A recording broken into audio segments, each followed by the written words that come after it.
જી madam.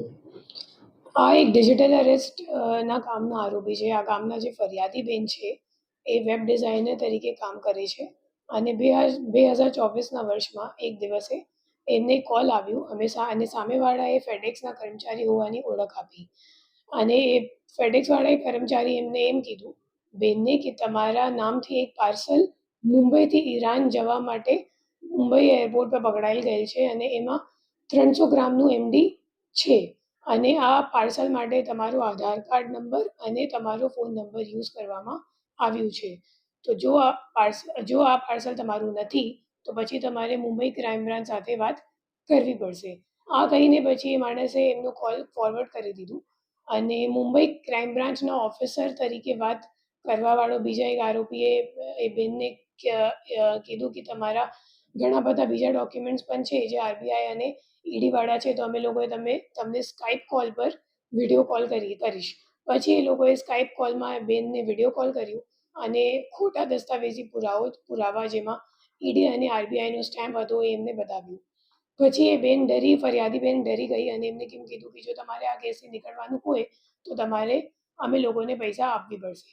જ્યારે આ ફરિયાદીએ એમ જણાવ્યું કે મારી પાસે અત્યારે ખાતામાં પૈસા નથી, તો આ આરોપીઓ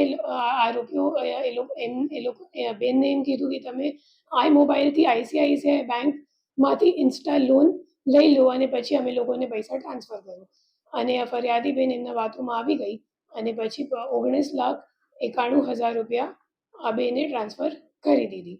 જ્યારે આ કોલ ચાલુમાં હતી ત્યારે સાંજે 7 વાગે એમના પતિ જ્યારે ઘર આવ્યા તો એ સામેવાળાએ ડરી ગયા અને એ લોકોએ કોલ મૂકી દીધું અને ત્યારે પતિને ખબર પડી ગઈ કે આ બેન સાથે ફ્રોડ થઈ ગયું છે. પછી એ લોકોએ સાયબર ક્રાઇમ પોલીસ સ્ટેશનમાં ફરિયાદ નોંધાવી. અત્યારે અમે લોકોએ જે આરોપીને લઈને આવેલા છે, ઓલરેડી એમની પાસેથી રિકવરીની પ્રક્રિયા પણ ચાલુ છે અને એમનો